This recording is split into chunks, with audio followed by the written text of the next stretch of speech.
Good, guys. Good. Good afternoon, everybody. Hi. How was everyone? Good. No. Oh, no one happened. No one expected the okay. So, our topic is on toxic relationships and breakups. I'm going to start talking by talking about relationships, and then Andy's going to get into breakups. So what is a relationship anyway? There's really no specific definition of a relationship because everyone really has their own ideas, experiences, and beliefs. And aside from it being a connection between two people, what does a relationship mean to you guys?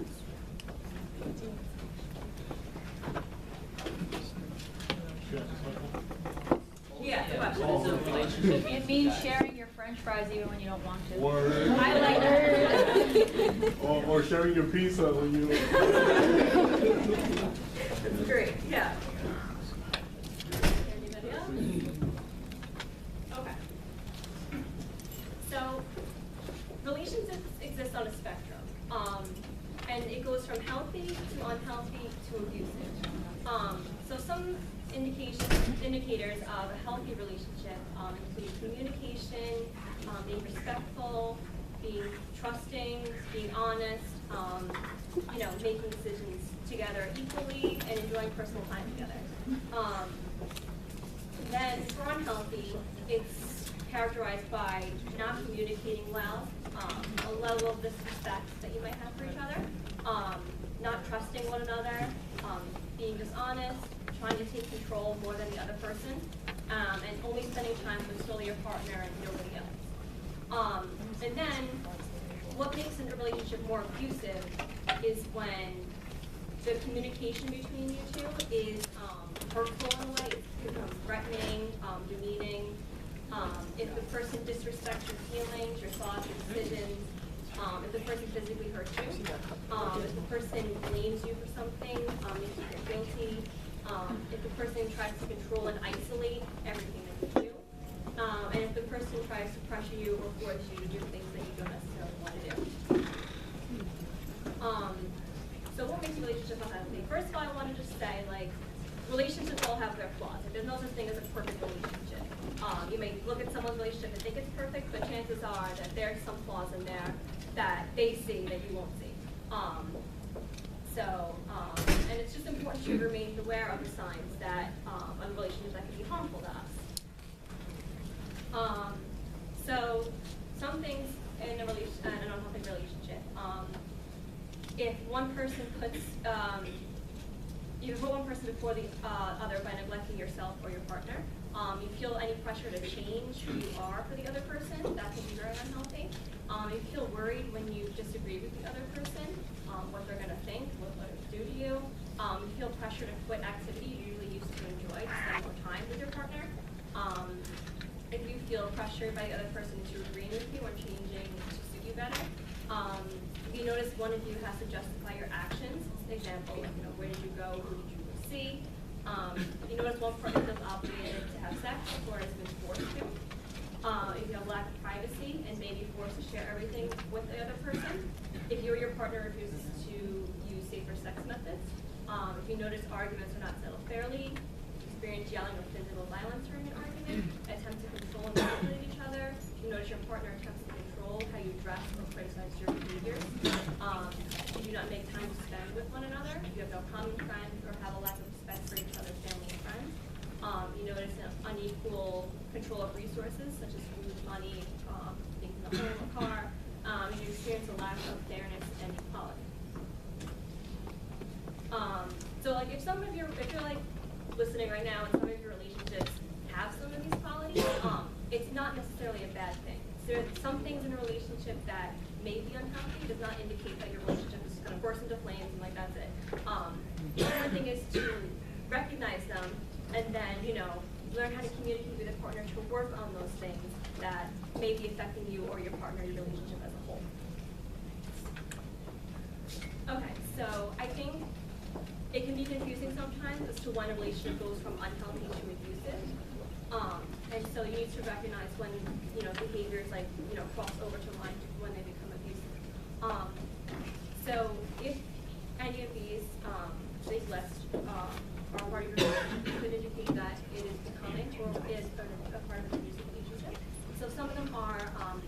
check your cell phone or email without your permission, an invasion of privacy is not healthy, and that is a form of an abusive relationship. That constantly pulling you down. There's extreme jealousy or insecurity. If you're you're hanging out with friends or something, or you're out at a bar or pub, and your partner is jealous of who you're out with and talking to, that's not okay. If they have an explosive temper, if they're isolating you from your family or friends, just so they spend time with you and with you. They're making false accusations about something that you said or did that wasn't necessarily true.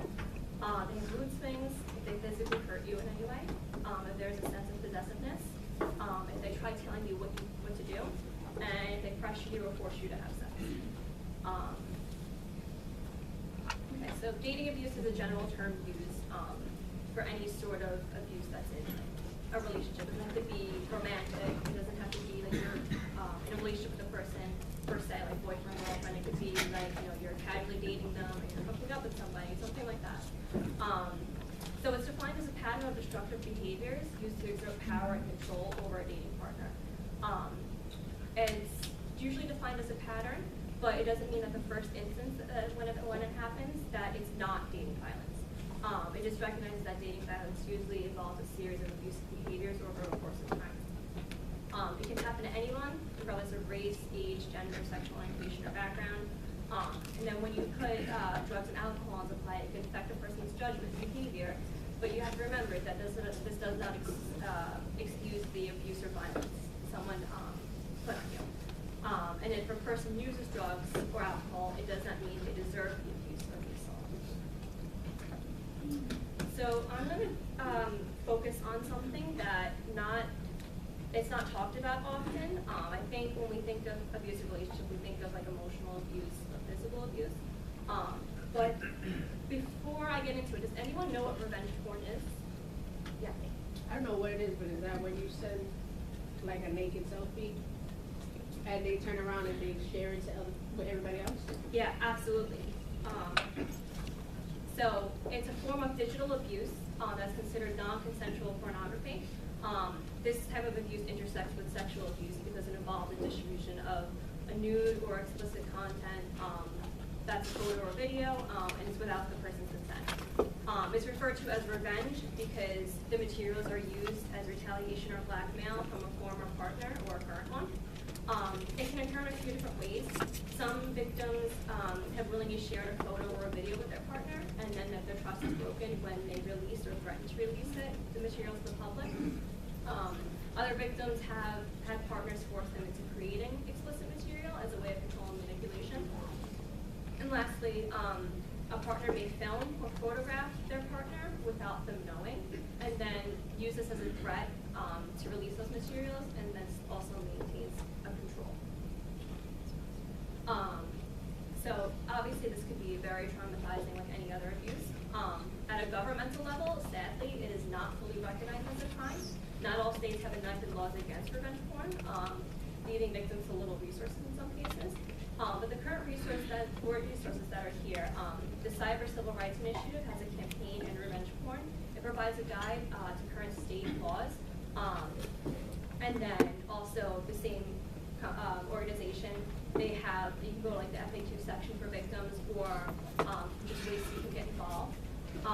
And then also if you go to our services, it's just another way that you can involve yourself, like you can volunteer at this organization, you can donate, stuff like that. Okay, so another thing I wanted to touch on was harm to the self in an intimate relationship. So I focused on this research article. These researchers were interested in male and female body image and dieting in the context of intimate relationships.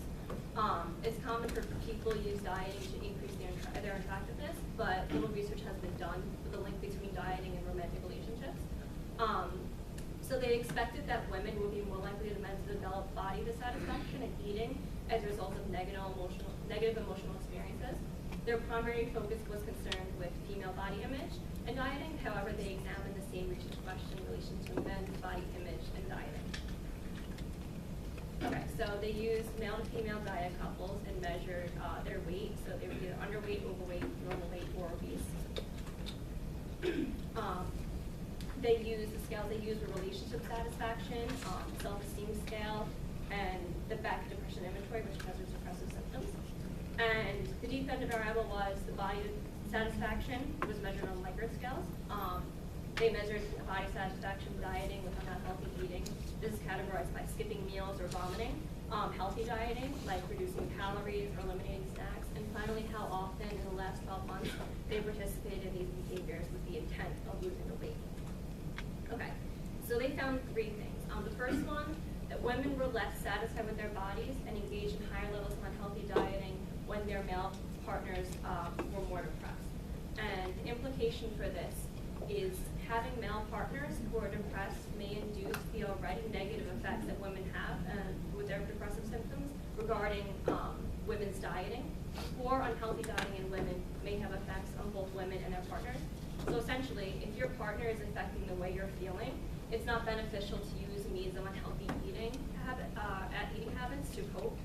This can in turn negatively affect the relationship as a whole. The second one, men engage in higher levels of dieting when their female partners possess higher self-esteem.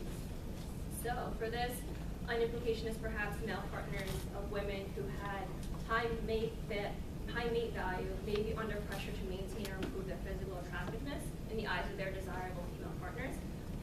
Women may receive a self-esteem boost when their partners try hard to increase their own attractiveness. Either way, it is not healthy to have this pressure to look a certain way for your partner. Like we all want to look and feel our best, but when it is being done to like please your partner, it can become unhealthy, and your partner should accept you for who you are and how you look. Last one, women who dieted more and had more negative body image have partners who are less satisfied with their relationships. And the implication of this is that this research is consistent with others in the relationship domain, suggesting that perceptions of attractiveness play a vital role in mate selection and intimate relationship context, especially for women. This also shows that male relationship satisfaction is more influential than female relationship satisfaction on female body image and dieting. So what does this show? Females are more likely to look to their male counterpart for how satisfied the male is with being with them in a relationship, and this determines their self-esteem levels and in turn the effects this will have on their bodies. So in this section, I'm going to get into why people stay with their partners. So yeah, I'm going to talk about why people stay with their partners, if they're in an unhealthy or abusive relationship. And so I'm going to start off with the whole love aspect, because a lot of people don't want to leave their partners because they do truly love them.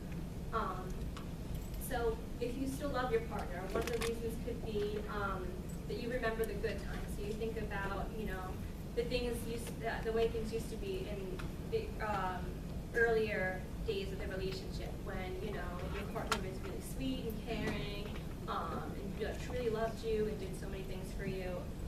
And then another one is if your partner has experienced their own trauma. This could be an aspect of love because if you were to leave them, you don't want them to, they don't want anything to happen to them. Like you feel like they need you in their lives to move on, to carry on. And then love in general could be a survival technique. Does anyone know what gaslighting is?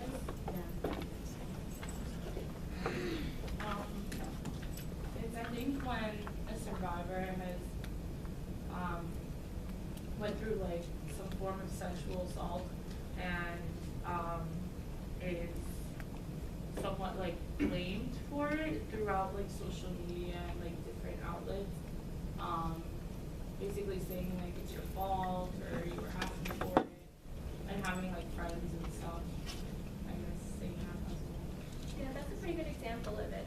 A more general definition of it is when you're like in an abusive relationship, your partner will try to make you think that what you're accusing him or her of what never really happened. It's not true. So like they might say things like, you're crazy, that never happened, are you sure you tend to have a bad memory, or it's all in your head. So a partner will use this technique to control or manipulate their partner. And then the victim begins to agree with the abuser and certain aspects of the victim's own personality and perspectives fade over time. And by doing this, the victim learns how to appease the abusive partner, which may temporarily keep them from getting hurt. Okay. So other reasons why you wouldn't, some people can't leave their partner, and then I also want to include, you know, like if you're an outsider looking in, like if you're a friend or a family member, like, you know, why is my friend, sister or brother or someone like staying with this person? Like, you know, they're terrible to them, like I want them apart, like, you know, like why are they with them? So the person might have conflicting emotions. This could be fear. It could be fear that, you know, like the abuser is going to hurt them if they try to leave them. They try to normalize the abuse, try to think that, you know, like this happens to other people too, like, or, you know, it's something that's like been a part of the relationship for a while, so like it's just the norm now. They have a fear of being outed, and this is for like same-sex couples. For example, if you're in a same-sex relationship and, you know, you might be afraid to leave your partner because you have a fear that they might, you know, out you to everybody that they know, and you're not ready for that. It could be embarrassment, and it could be a low self-esteem. Like, you know, you need that person in your life to feel better about yourself. There could be an aspect of pressure. This could be social or peer pressure.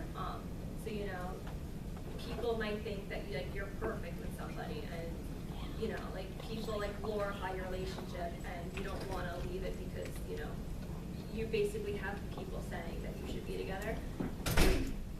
Cultural, religious reasons. For cultural, I think that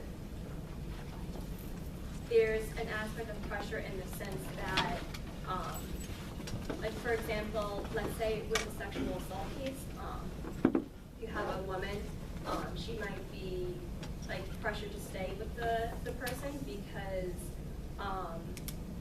she doesn't want, you know, the world to know that she was sexually assaulted. The same thing for a man too, because in our society, a lot of people associate sexual assault with women, and people like generally think like it doesn't happen to men, but it does. And so holding that stereotype, a man might not want to leave somebody for fear that, you know, their partner is going to tell the world that, yeah. And for religious reasons, you know, some religious groups, you might not want to leave your partner because, you know, your family wants you to stay with them, or your family set you up with them, and, you know, they want you to get married and everything, so you don't want to disrespect your family in that way.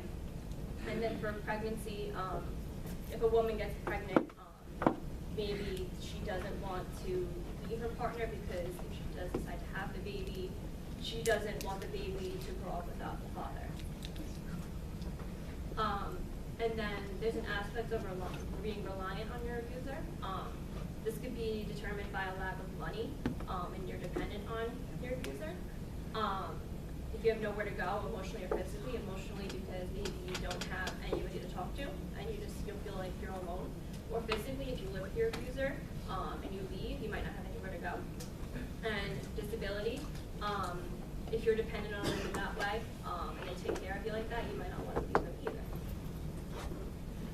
Okay, so what can I do? If you have friends or family members who are in unhealthy or abusive relationships, the most important thing you can do is be supportive and listen to them. Don't judge them. Understand that leaving an unhealthy or abusive relationship is never easy. It is important to also remember that your friend may get back together, but there are many times, despite you wanting them to be apart. This is something you definitely need to prepare for. Additionally, it may be difficult for your friend to bring up or talk about their relationship. I'll just read some of these. Don't be afraid to reach out to help a friend who you think needs help. Tell them you're concerned for their safety and want to help. Be supportive and listen patiently. Acknowledge their feelings and be respectful of their decisions. Help your friend recognize that the abuse is not normal and is not their fault. Everyone deserves a healthy, non-violent relationship.